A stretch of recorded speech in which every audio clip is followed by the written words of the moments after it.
Okay, so now we're looking at the cross section. So what we're looking at is now like a top-down view. So say you take your eye and you're doing a horizontal transverse cut right here, and you're looking at, or maybe from bottom up if it's the left eye. But what we're looking at is a top-down. We're looking at a horizontal view of the eye.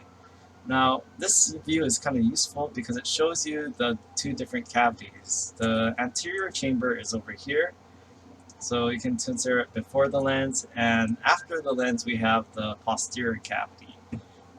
So anterior cavity is over here, and posterior cavity is down here.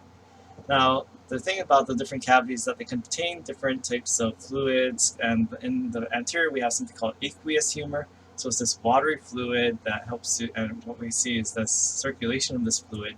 So this is where it's produced, and this is where it's kind of collected over here. Now, the posterior cavity actually contains this very thick jelly-like, and if you did the dissection labs, you probably noticed like when you cut open the eye, there was this like jelly-like subject or substance, right? So that's vitreous humor, sometimes called vitreous body.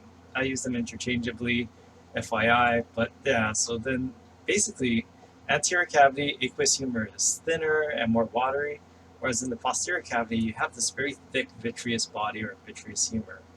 Now, it's mostly water, and it has electrolytes and metabolites and things that dissolve in water, but actually it's very thick. Why is it so thick? Well, it has a lot of protein fibers and collagen, and it also has polysaccharides, and if you've made a jelly, you know that you add sugar to help, and pectin to help thicken a jelly. So it has this proteins and these carbohydrates that help to thicken up this water-based substance. And this is why the vitreous body is very thick compared to the aqueous humor in the front of the eye. So the big function of that, one of the major functions, is that it maintains the shape of the eye. Because this is a common misconception, is that and again, if you did this dissection, you know that the eye isn't completely hollow. This vitreous humor occupies that inside of the eye. So even though it looks hollow, you actually have this clear vitreous humor, and one thing it does is help to keep the retina attached to the walls of your eye. So the retina is kind of like a screen or projector screen, or like a movie theater screen. And or what happens if you have like a projection film or screen and it gets wrinkled? Well, the image ends up all distorted, or say it's not even attached, and it's just falling down. Well, you don't have a nice projection of whatever movie or TV show you're watching on that projector, right? So this is why it's very important for the retina to hold its shape. So it also helps keep it attached, because if this loses density, or if you get air, or you have something that reduces the water content, that's going to reduce the pressure of this eye, the vitreous humor. But the thing is that you can also have too much pressure, and I always want to cover glaucoma, but we don't have time for it to cover it. But yeah, the vitreous humor, very important in holding the shape of the retina, but you don't want too little or too much pressure inside your eye. Cornea is clear. The lens is mostly clear throughout your life unless you age.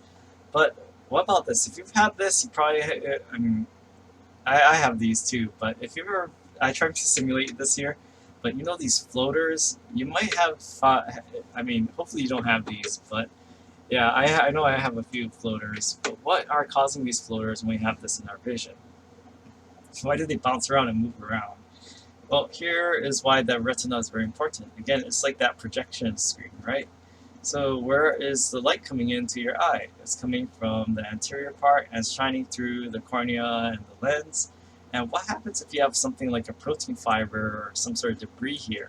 Well, that debris, just like how when you hold something up to a light and then flip how the light is projected, if you have something blocking the light, it's going to cast a shadow. So those floaters you see, those are like the shadows and halos we have from things floating around in our field of vision.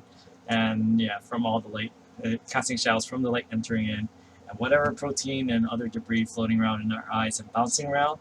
So this is why if people have really bad floaters, or like my dad once got like eye surgery and he got blood vessels cauterized with lasers, and then I think they cauterized too much, there was too much pressure, and it basically spilled all these blood cells into his field of vision. So for the next few weeks, his vision looked like a snow globe whenever he moved his whenever he had a lot of activity. So he will have to actually limit his head movement because it would shake up all that, and he would pretty much have just like a snowstorm in